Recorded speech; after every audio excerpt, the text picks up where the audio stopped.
Back 4 Blood is about to go through some tremendous changes.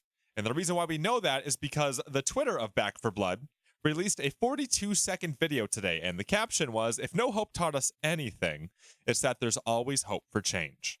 So, what sort of changes do they mean? Let's go ahead and take a look here, and if you don't catch it, I'll go ahead and I'll bring it back up and we can look again. But let's just click play here and see how many of these things you catch right away. And in fact, let me get over on this side because I think there might be some stuff on this side of the screen and that's worth taking a peek at.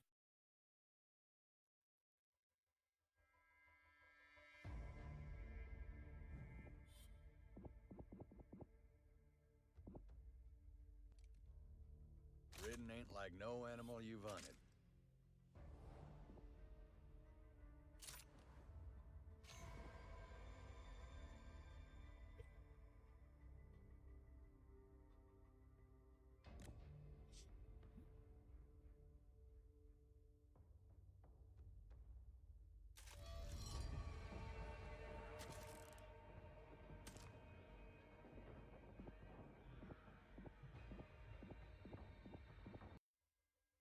So, did you catch all that? If you didn't, that's fine. Let's break down a little bit of what's happening. So one of the things you need to really know right away is first pay attention to what difficulty we're on. I was covering it up. It is recruit difficulty. And with that context in mind, let's watch through a little bit more of this and see how things have changed. But real quickly, let's go ahead and take a look at something you may have missed right here on this front, which is Holly. Holly has her changes in on this build of the game, which is Holly recovers 1 HP anytime she kills a Ridden. She just has 25 base stamina for herself, and then her team effect is 5% team damage resistance. And if you're not familiar with how Holly works right now it's recover 10 stam, team stamina of plus 25, but then she has her own personal damage resistance of 10%. So this is a total rework for Holly. However, in my mind, I think it is a buff. I think some people are a little afraid of it because of the stamina thing if you play her as a melee character, but you don't need Holly to play really good melee right now. And if anything, this is going to open up a lot of avenues for Holly because she's going to be able to heal from anything. I mean, Holly can just go ahead and whip a pipe bomb out and be like, healing over here, poof. And then when that thing blows up, she gets a bunch of HP back. This is going to make Holly extremely sustainable in combat. But let's continue here. Something you'll notice right away is Jim. We have Sheriff Jim here, which is a great skin. And actually, there's another skin that they are planning on releasing, which if you took a look at the Twitter, you would see. And it's actually the Stone Cold Griller for Walker here. So presumably there's going to be some sort of summer update incoming. I don't know if it's going to be DLC 2 or if it's something separate. I think we'd be hearing a little bit more about DLC 2. So I think this is a separate update that might come. I don't know. I mean, it's already pretty close to the end of May, so maybe sometime in June. That makes sense for a summertime update. But we haven't even gotten to the good part here yet. Let's go ahead and keep watching. Who am I kidding? This is a great part. Look at that stash. But take a look here. Well, I guess something we should talk about is that burn cards are going to be much more in your face. It's so easy to forget to pick a burn card or to accidentally skip over it, yada yada. This will make it so I want a burn card, I'm picking a burn card, let's go. I really hope that in this implementation, if I accidentally click one, that I can change my mind and not just have it auto locked in and I can't do anything about it. Please have that be a thing. But what else we got? Oh yeah, brand new burn cards. So what are some of the brand new burn cards we have? I can see Group Hug, which is a Team Extra Life. So apparently we can have a lot of Team Extra Lives going on. We have grant the team full armor plates underneath this one. So who knows what that one's called. We have increased medical item spawn, attachments increasing in spawn, increased offensive items spawning. So a bunch of scavenger cards. And then down here we have defensive upgrade, which is improve the quality of all bandage, first aid, and painkiller accessories. So few things that I think are a little interesting here that might be worth considering. One of which is that I wouldn't be surprised if some of these end up getting locked behind skull totems. Because earlier, I don't know if it was on Twitter or Reddit, one of the devs of the game was like, you better start holding on to those skull totems. You might need them more than you think. So I wouldn't be surprised if skull totem costs are being assigned to some of these bad boys, especially some of the good ones. But something else I think I just noticed here. Let me take a look. Aha, sure enough. Okay, go ahead, take a look. It says Dusty Customs Assault Rifle. Grant yourself an assault rifle with random attachments. However, if we go ahead and close out of the game here and take a look at what the Dusty's thing says on this side, it says grant yourself a higher quality assault rifle with random attachments.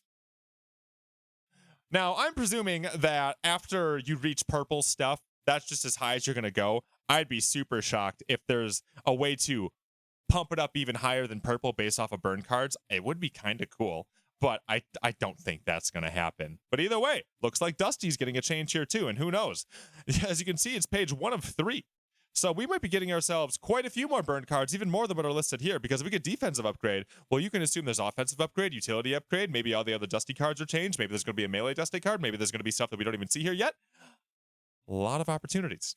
So that's not even the big thing I'm talking about here, though, that we got out of this video. Not even close. Let's keep moving here.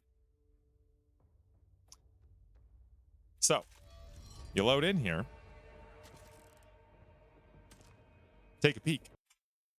This is going to completely change Back for Blood for pretty much everyone. If you don't know what this looks like and you don't understand this, what you're seeing here right now is all 15 cards out of your deck have been played already here on 1/1 Resurgence. This means that the no hope style, where all the cards are in your deck and then there's just a bunch of random cards scattered throughout the map, might be coming in to all of the difficulties. This is something that's been rumbling around for a while, but now we're actually getting to see it into fruition here. And I would assume reason why this is happening is because overwhelming majority, almost everybody that's played No Hope, says one of the best parts about No Hope isn't the difficulty, it's this. That you get all of your cards right away and that there's increased random card spawns throughout the map. Oh, and by the way, I believe there's supposed to be 3 purchasable cards per map, and you can get up to 4 if you get one in the tool room. So just a heads up for a future tip whenever this update drops. But this is a huge change. I'm excited for it. I think it's going to level the playing field for all the difficulties. I think it's going to take some of the pain away of No Hope not having matchmaking, which, by the way, I hope they still add. But if we can go down to Nightmare and still experience some of this side of what No Hope had to offer, I think that'll be a nice transition for people. And also, do keep in mind that if they go ahead and make these changes, there's probably also going to be a lot of balance changes on Recruit, Veteran, Nightmare, because you get all your cards right away. And the effect in No Hope is that the game feels easier in the beginning and then gets much harder towards the end because of the scaling. I don't know how it's all going to change, but presumably they're going to go through some pretty massive changes on the unit scaling front, on the difficulty front, on the how things feel as you're playing them. It's still going to be representative of Recruit, Veteran, and Nightmare. They're just going to feel a little bit different. Oh, wait a second. Oh, whoa. I just started. Oh, wait. Oh, I just saw this one. I didn't even realize this one when I was going to make the video here. Oh, okay. So what I'm noticing here is take a look at Bomb Squad. 1 additional frag grenade spawns each map, but I'm not seeing anything about explosive resistance or extra damage. Now, that could just be a visual error, but something that I just saw that is much more interesting. Oh my goodness. Take a look at what it says on the tooltip. I don't know that this exists in the game right now. It says reduces incoming damage max of 90%. That means there are limits incoming here, isn't there? There's going to be limits to things, so you're going to have to pay attention to the. I didn't. When I was making this video, I had no idea that this was here. Good thing I looked again. So, oh my God, who knows what they could limit? They could limit max damage. They could limit max reduced damage or damage resistance. They could limit speed. They could limit whatever they want, really. But you're going to have to pay attention now to see what your limits are. It could be on a team basis, could be on an individual basis. I'm assuming these are going to be put in place to make it so people can't break things quite as much as they currently do right now. Okay, well, like I said, big changes. Changes that I didn't even realize until I went ahead and really slowed it down here. And if you take a look at the firepower on the M1A, what you'll notice is that firepower of 86 is the same as it was before. They didn't do anything. The M1A still sucks. Sorry. So, this was the video. Lots of changes incoming, a lot to take from this little 40-second sneak peek. If I missed anything, let me know in the comments down below, but get ready. Here it comes. Completely different video game coming presumably whenever the update comes. So, thank you guys for watching. We stream just about every single night, twitch.tv/SwingPoynt. Links in the description, also the top comment. We've been playing a lot of Evil Dead the game, but I've been thinking about getting into some Back 4 Blood here again sometime soon. And then if you want to see more updates about this game or any new guides or just keeping up with things as they change, make sure you subscribe down below. So thank you guys. You're the best, and I'll see you in the next video that we do around here.